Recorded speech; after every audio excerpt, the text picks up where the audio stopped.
Assalamualaikum warahmatullahi wabarakatuh. Alhamdulillahi alamin. Wabihi nasta'inu ala umuri dunya waddin. Wassalatu wassalamu ala asyrafil anbiya'i wal mursalin Sayyidina Muhammadin wa ala alihi wa ashabihi ajma'in, amma ba'd. Sahabat beriman dan kepada seluruh pemirsa ataupun pendengar dimanapun anda berada, InsyaAllah pada video kali ini kita akan belajar tentang syarat-syarat wajib sholat.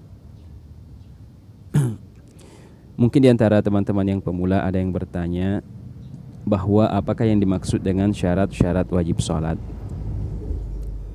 Ya, jadi syarat-syarat wajib sholat itu adalah hal-hal yang harus ada pada diri seseorang untuk bisa dikatakan bahwa sholat 5 waktu itu wajib dilakukan olehnya. Artinya, jika salah satu dari syarat-syarat, ya ada 6 syarat nanti ya. Jika salah satu dari 6 syarat yang akan kami sebutkan nanti, ya itu tidak terpenuhi pada diri seseorang, maka dia tidak wajib sholat. Maksudnya dia tidak berdosa apabila dia meninggalkan sholat 5 waktu. Karena kenapa? Karena memang 6 syarat wajib sholat yang akan kita sebutkan nanti itu belum terdapat atau belum terpenuhi pada dirinya. Ya, sekarang berikut ini adalah 6 syarat-syarat wajib sholat beserta penjelasannya. Ya, untuk teman-teman yang pemula silahkan disimak sampai akhir agar tidak salah paham. Baiklah, syarat yang pertama adalah berakal.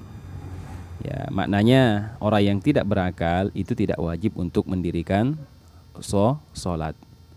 Ya, contoh orang yang tidak berakal adalah orang gila, ya, atau orang pikun, ya, atau orang yang ya pernah kecelakaan sehingga akalnya terganggu, ya, atau orang idiot, ya, yang tingkat kecerdasannya itu di bawah rata-rata atau tingkat berpikirnya rendah. Ya, maka orang-orang yang seperti itu tidak diwajibkan untuk mendirikan sholat. Ya, dia tidak memenuhi syarat yang pertama, yakni berakal. Ya, jadi yang dimaksud berakal di sini adalah orang yang akalnya masih sehat. Ya, itu yang pertama. Kemudian yang kedua, syarat wajib sholat yang kedua adalah balik. Ya, jadi anak yang belum balik, ya itu belum wajib mendirikan sholat.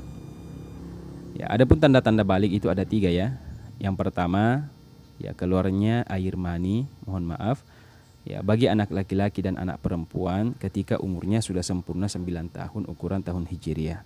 Ya, jadi apabila ada seorang anak, baik laki-laki ataupun perempuan, ya umurnya dia sudah mengeluarkan air mani ketika umurnya sudah sempurna 9 tahun ukuran tahun Hijriah, ya maka dia dihukumi sudah balik. Ya, itu tanda balik yang pertama. Kemudian tanda balik yang kedua adalah keluarnya darah haid bagi anak perempuan ketika umurnya sudah sempurna 9 tahun ukuran tahun Hijriah. Ya, keluarnya darah haid bagi anak perempuan ketika umurnya sudah sempurna 9 tahun ukuran tahun Hijriah. Yaitu tanda yang kedua.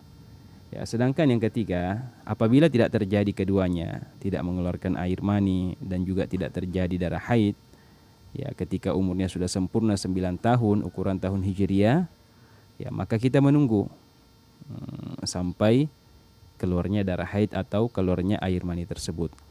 Ya, jika kita menunggu sudah 11 tahun, 12 tahun, 13 tahun, 14 tahun belum keluar air mani, belum keluar darah haid bagi anak perempuan, maka kita menunggu sampai umurnya sempurna 15 tahun ukuran tahun Hijriah. Ya, kalau umurnya sudah sempurna 15 tahun ukuran tahun Hijriah, meskipun belum terjadi yang 2 tadi, belum keluar air mani atau belum keluar darah haid, maka dengan sempurnanya umurnya 15 tahun ia sudah dihukumi balik. Ya, jadi syarat yang kedua, syarat wajib sholat yang kedua itu adalah balik. Ya, kemudian yang ketiga, sehat penglihatan atau pendengaran. Ya, jadi antara penglihatan dengan pendengarannya itu harus ada yang berfungsi. Ya, maknanya kalau ada orang yang lahir dalam keadaan buta plus tuli, ya maka orang tersebut ya tidak wajib untuk mendirikan sholat. Ya, karena kenapa? Karena apabila dia lahir dalam keadaan buta atau plus tuli, ya maka dia tidak akan bisa menerima perintah dan larangan. Ya, beda halnya jika salah satu di antara keduanya berfungsi, ya dia bisa mendengar atau bisa melihat. Ya, maka dia masih bisa menerima informasi atau masih bisa menerima perintah dan larangan. Ya, kalau misalnya dia tuli, ya tapi masih melihat, ya dia dapat menerima perintah dan larangan berupa bahasa isyarat.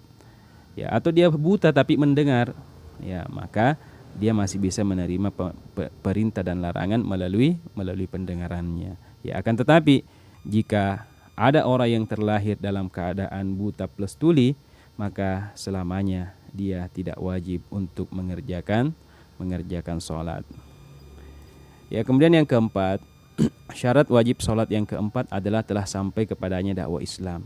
Ya, telah sampai kepadanya dakwah Islam. Ya, jadi kalau ada orang yang tinggal di hutan belantara sana, di Papua sana misalnya, ya ada suatu komunitas di situ yang tinggal di situ, ya belum pernah ada orang yang datang kepadanya menyampaikan dakwah Islam, ya sehingga dia